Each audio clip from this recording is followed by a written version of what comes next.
because usually people do have similar questions, similar concerns. So that's why I wanted to do this, and we'll do this weekly, where it'll be more oriented towards the material. So especially for our class, theory tends to be abstract and difficult for our students. So I want to make sure to do my best with the lectures, but also to be there, office hours, individual Zoom meetings, but also kind of a collective one. Because sometimes when people are together, they'll be more likely to, ask questions when they recognize that it's not only them, other people are in the same boat. So let me turn to you guys first. Anything I could do to clarify what we're doing? I just had questions on the like the papers. I know, like you said, that you're gonna get the guidelines out for the reflection papers. Yeah. Is it kind of similar to the intro of sociology class? Because I took that with you too. So like I know we had papers with them. Yeah, so the guidelines, here, let me pull it up real fast.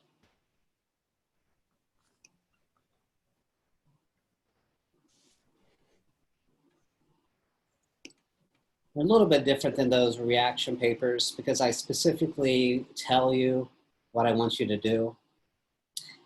Lengthwise, about the same, looking at 2 pages, a little bit over 2 pages. I recently uploaded the first assignment guidelines. So if you go to this part of the class, you'll see the lectures I've uploaded so far. And then it's the same thing with the next part of the class.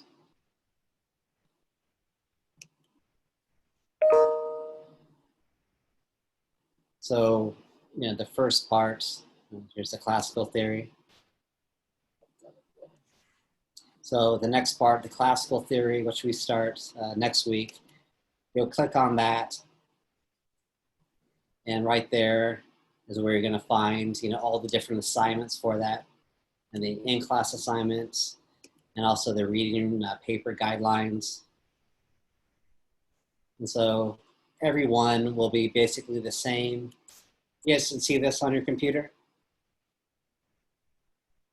Like, Oh, you're not sharing your screen if you're trying. Yeah, sorry. oh, But anyways, let me go. Right. I'll go backward. So yeah, like everything else, you go to the content section and you'll kind of see in the table of contents the different modules.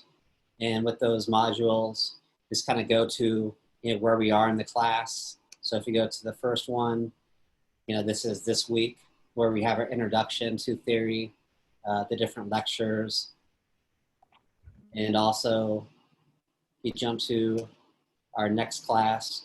I don't have any lectures for that yet. I did one today, but I just haven't had time to upload it yet.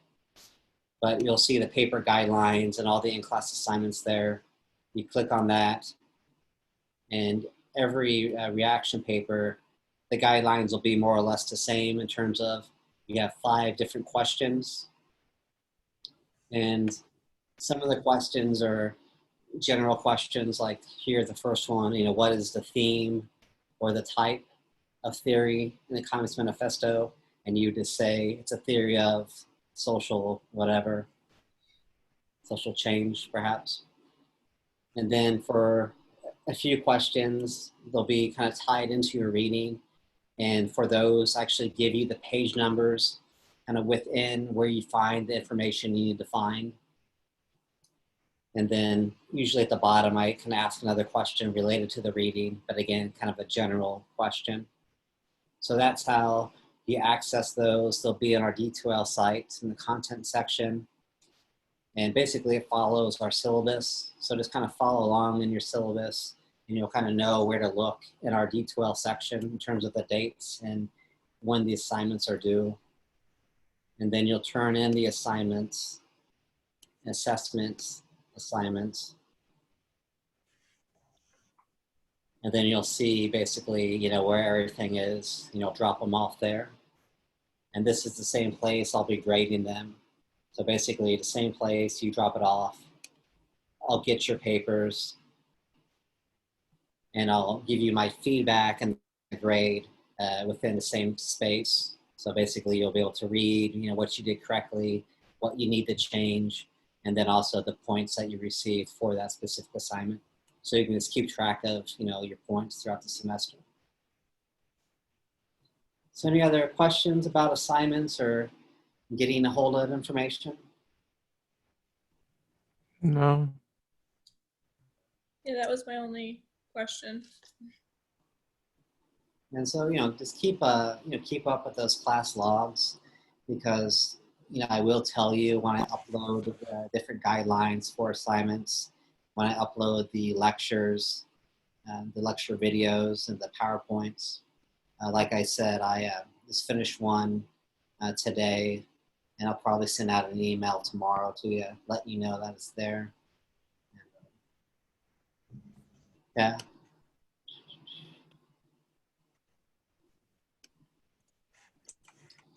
Maybe directly to the class in general. Again, I don't want to monopolize your time or anything, but if you have any questions, like I said, other students may have similar questions. I mean, I have so many, like, I have 4 other classes, so I get them confused, and you might have said it in your intro video, but what are your, like your grading, like quizzes, exams? Are they like open-ended? Are they open book? Like, what are? Yeah, so most of the assignments will be tied into the readings they're related to. So every in-class assignment will be directly or indirectly tied into the reading that it connects to. And basically I'll upload the guidelines for all 3 of our assignments: the in-class assignments, the book reports, and the reading reaction papers. I'll upload those in that content section part, and that allows you to work ahead if you want to. So we could finish the reading reaction number 1 here and drop it off on Monday, although it's not due to the 7th. And so, yeah, by the 7th, by 10 o'clock to turn it in, but by kind of dumping everything on you now, you will have an opportunity to work ahead a little bit if you choose to. There won't be any live timed exams. Everything basically is, I'll give you the material, I'll give you the guidelines for the assignments, and then what we'll do is, you turn it in before the due date. Thanks. What I may try to do for our final project, I do this in a lot of my classes, but I know both of you were in my intro class. We didn't do it there, but I do a final project at the end of the semester. And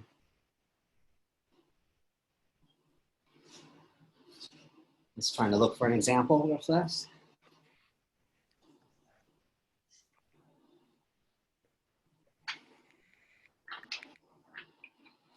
So, here is an example. I think just by looking at it quickly, it looks like it's from my gender class. But, this is what I'm asking you to do for the final project, kind of put a collage type thing together, and you'll talk about how it relates to 2 different theories. And last semester, they just basically uploaded their project, and there's a small 2-page paper that goes with it to D2L, and I cut out the presenting aspect of it. What I'll try to do this semester is maybe not allocate points based upon presenting, but maybe try to get everybody together where you can just talk about your project and show your project to your classmates.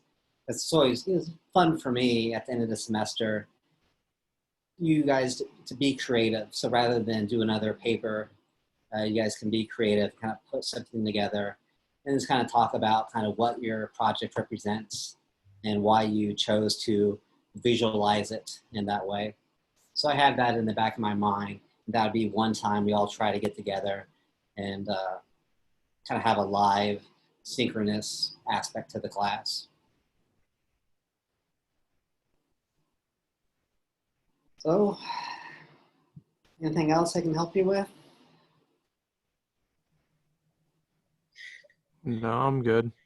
I'm good too. Yeah, I mean, I was telling this to my social psych students. You know, my intro class, I'm going to try to, hold their hand a lot more than I will for you guys in my social psych class. And that only means that, I'm not like for them, what I did yesterday during these live sessions, I kind of went over the syllabus, the assignments and stuff like that. But, I trust you guys knowing you personally, but also I trust other students that are at this level in school that I don't need to read the syllabus for them. They're going to read it themselves. And I trust you if you have questions, you'll reach out to me and let me know. So, with that being said, I don't want to keep you around longer than you need to be kept. But again, I'm here to answer anything if you have any questions. But as I mentioned, just real fast before I let you go, I'm back in my office for the first time in a long time. And it was weird. My calendar was, at March, so I had to change it from March to August. So that was a little bit of a time warp, time travel type experience. I thought you were at your office. I didn't know. Are people still at the university? Like our secretary is supposed to come in every day. That's not the same for all the colleges. So, for example, we're in the liberal arts and sciences. Our dean is basically making our secretaries come in. Other deans are not doing that, so that's a little bit weird, if you ask me. I know Dr. Smith is doing her stats class synchronous, and she's going to do it from her office because she has better internet there than at home. Dr. Mahaffey, I know, comes here.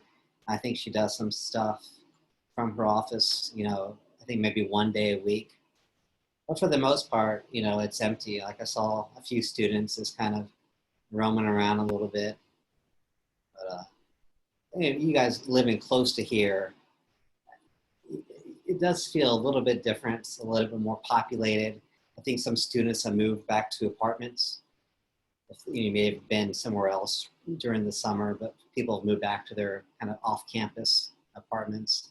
The campus itself hasn't changed too much, but it does feel a little bit different. It's not totally abandoned like it felt like in the summer, but it's nowhere near to be like normal. I thought I'd run into more people walking around. This, basically the secretary is the only person I saw. So, kind of sad, depressing. Yeah. What can you do? So, well, thanks. I'll let you know when we'll do this again, and just keep in touch with me, and I'll be in touch with you if anything is going on. Great. All Thank you. right. Good seeing you guys. We'll see you. Yeah. Take it easy.